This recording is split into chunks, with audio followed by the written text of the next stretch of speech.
Bonjour et bienvenue dans cette nouvelle édition du QG Weekend. Voici les principaux titres de l'actualité.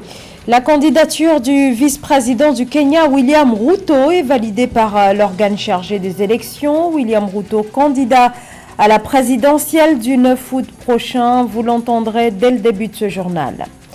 Fin ce samedi à Sharm el-Sheikh, en Égypte, des assemblées générales de la Banque islamique de développement. 3000 acteurs du monde des affaires étaient sur place. La relance post-Covid et les financements verts étaient au cœur de cette rencontre.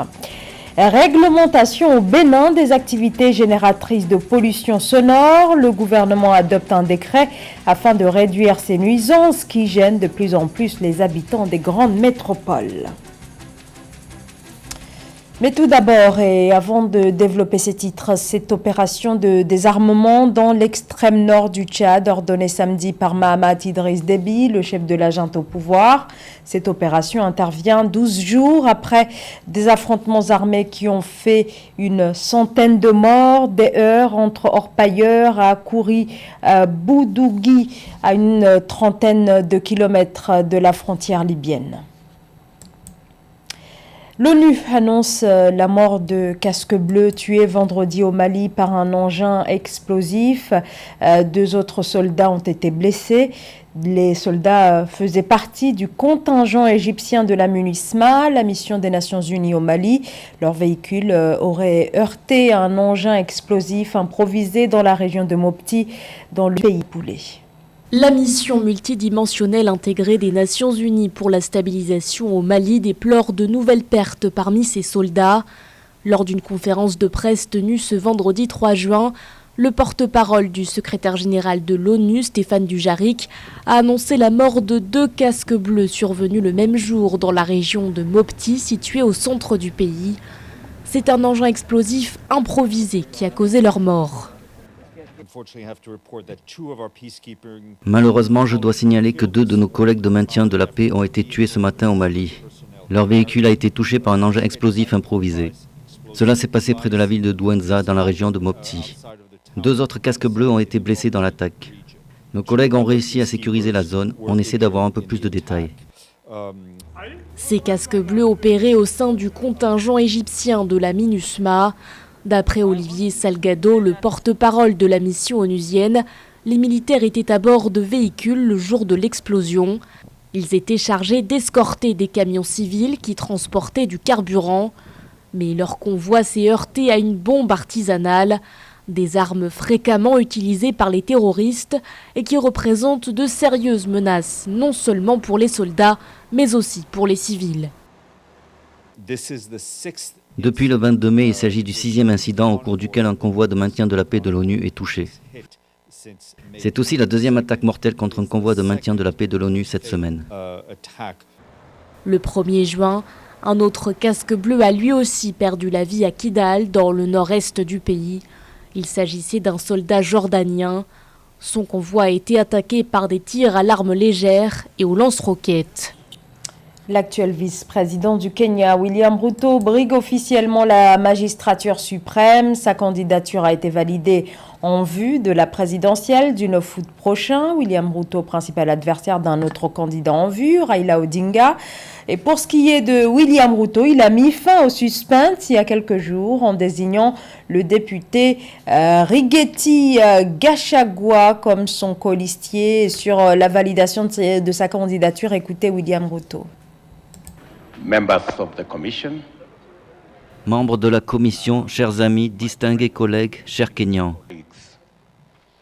Je suis honoré ce matin de recevoir le certificat qui autorise mon parti et moi-même à participer avec mes députés aux élections générales de cette année. Je voudrais dire ici que la coalition Kenya Kwanza a confiance dans l'indépendance de la commission électorale. Nous sommes certains que vous serez à la hauteur de la tâche et je veux prendre ici l'engagement de vous accompagner avec diligence dans le but d'avoir une élection équitable, libre, crédible, juste, démocratique et transparente. Sachez que nous répondrons présents en cas de besoin. J'en profite pour demander à tous nos militants à travers le pays de tout faire pour empêcher cette élection de basculer dans la violence. Nous devons garder les yeux fixés sur l'objectif. Je demande à tous les partis qui composent notre coalition de se concentrer sur la victoire imminente. Dans l'actualité également, le gouvernement tunisien et son programme national de réforme. Les grandes lignes sont désormais connues et sans surprise. Et au regard du contexte actuel, ce programme de réforme est axé sur la relance de l'économie. Le gouvernement dit vouloir parvenir à une croissance inclusive et durable. Le programme est dévoilé à quelques semaines du référendum constitutionnel prévu le 25 juillet prochain. La Banque islamique de développement a tenu jusqu'à ce samedi ses assemblées annuelles à Sharm el-Sheikh en Égypte. Au-delà de la reprise, résilience et durabilité était la thématique retenue pour cette nouvelle édition qui a rassemblé 3000 acteurs du monde des affaires. Les précisions de Samantha Saberous Aboubanga et de Mahamat Ramadan. Les assemblées annuelles du groupe de la Banque islamique de développement sont ouvertes officiellement ce jeudi 2 juin 2022 à Sharm el-Sheikh en Égypte. Une occasion pour la présidence de l'institution de faire le bilan annuel des investissements au profit des pays membres en 2021. En raison des multiples besoins de financement des États à cause des crises liées à la pandémie de Covid-19, la BID a débloqué environ 8,8 milliards de dollars pour soutenir les initiatives de développement en cette période. Sur ce total, la Banque islamique de développement a approuvé 2 milliards de dollars et la Société islamique internationale de financement du commerce a approuvé 6,4 milliards de dollars. La Fondation islamique pour le développement du secteur privé a également approuvé 244 millions de dollars avec une allocation totale d'environ 61 millions de dollars. L'Organisation de la coopération islamique a plaidé pour plus de solidarité entre les États membres de la Banque islamique de développement en cette période d'incertitude aux enjeux multiples. Pour l'organisation, les investissements de la BID doivent cibler davantage les programmes et projets au profit du développement des populations vulnérables. Les préjudices économiques provoqués par les conflits en cours dans les différentes parties du monde ont entraîné une hausse rapide des prix du carburant et des denrées alimentaires, frappant au plein fouet les populations vulnérables de nos pays à faible revenu et contribuant à un ralentissement remarquable de la croissance mondiale, à une insécurité alimentaire accrue en 2022. En marge des assises, les ministres de l'économie, de la planification et des finances des 57 pays membres de la Banque islamique de développement participent à des rencontres bilatérales et multilatérales. Les gouverneurs des pays africains de l'institution plaident pour l'augmentation du portefeuille de financement destiné au continent.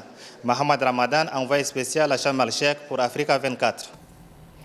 L'Institut Pasteur de Dakar déploie son projet visant à faire de lui un hub régional de production de vaccins, alors que l'Afrique n'en produit que 1%.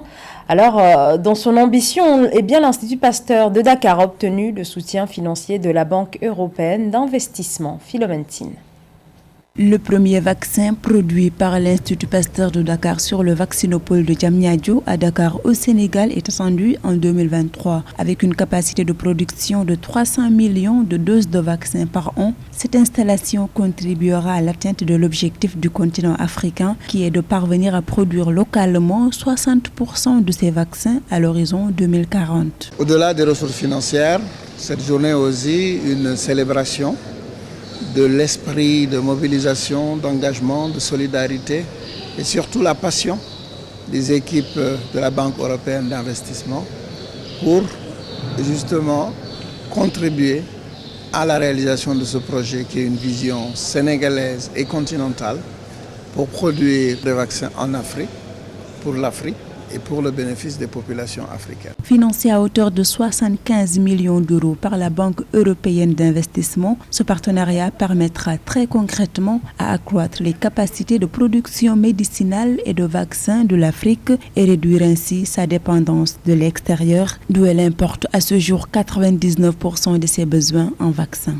Le financement de 75 millions d'euros est très représentatif et illustratif de la volonté que nous avons de développer en Afrique la production de vaccins locaux qui pourrait permettre d'augmenter fortement l'autonomie de l'Afrique en matière vaccinale. Et on a bien vu dans la pandémie qui nous a tellement occupés depuis 2 ans à quel point ce besoin de renforcement de l'autonomie vaccinale était important. La nouvelle usine de l'Institut Pasteur de Dakar est en voie d'achèvement. Il s'agit d'un campus ultra-moderne qui comprend une plateforme de fabrication pour la production de vaccins contre les épidémies, le Covid-19, la fièvre jaune et d'autres maladies endémiques. Le bruit environnemental, une forte exposition peut favoriser l'apparition de pathologies. Face au fléau, au Bénin, le gouvernement a adopté un décret visant à encadrer les activités pouvant potentiellement provoquer une forte pollution sonore. Reportage entre correspondants au Bénin, Lefti Ounou. Un nouveau décret en vigueur vient renforcer celui du 8 août 2001 portant réglementation du bruit au Bénin. Désormais, tout promoteur d'activités bruyantes doit se conformer à la loi sur la pollution sonore. Les seuils de décibels à respecter par toute activité génératrice de bruit, tout comme à l'intérieur des salles insonorisées et les heures d'émission sont réglementés. Caractéristique de certaines grandes villes africaines, les bruits des activités socio-économiques causent des nuisances à la population. Il a été observé que lorsque le développement exponentiel des activités dans nos grandes villes au Bénin, notamment Cotonou, Porto-Novo, Parakou, Abomey, Calavier et consorts, ont commencé autour des années 1995, c'est en même temps avec le bruit. Je vais dire beaucoup de vacarme pour rien. Le gouvernement vient de nous apporter la plus grande des solutions qui soit, et ça permet désormais de trouver un peu plus de plaisir et de bonheur dans le calme et dans le silence. Ici, dans le marché Bégamé à Cotonou, le constat est effectif. Des ateliers bruyants, notamment les moulins à maïs, ont repris leurs activités peu après 15 heures. Ils se conforment ainsi à la loi en vigueur qui a réglementé les heures autorisées et non autorisées et la quantité de décibels pouvant être produits les jours ouvrables et de repos en zone d'habitation. Le Bénin aime la pression, mais il faudrait qu'après la phase de sensibilisation, qu'on passe vraiment à la phase de répression. Ce n'est qu'à cette phase-là où on verra qu'il n'y a pas de partialité, que la lutte a été impartiale, même si c'est le maire qui a la buvette, même si c'est le premier agent au maire, un citoyen doit se plaindre. Vous voyez, c'est ce qui frustre la population. Selon les statistiques au Bénin, églises évangéliques, bars, salles des fêtes, industriels du bois, moulins et organisateurs événementiels sont dans le peloton en tête en matière de pollution sonore. Les autorités de la police estiment avoir enregistré plus de 7000 plaintes sur les nuisances sonores entre 2020 et 2021. Et c'est la fin de ce journal. Merci de votre fidélité. L'information continue sur Africa 24.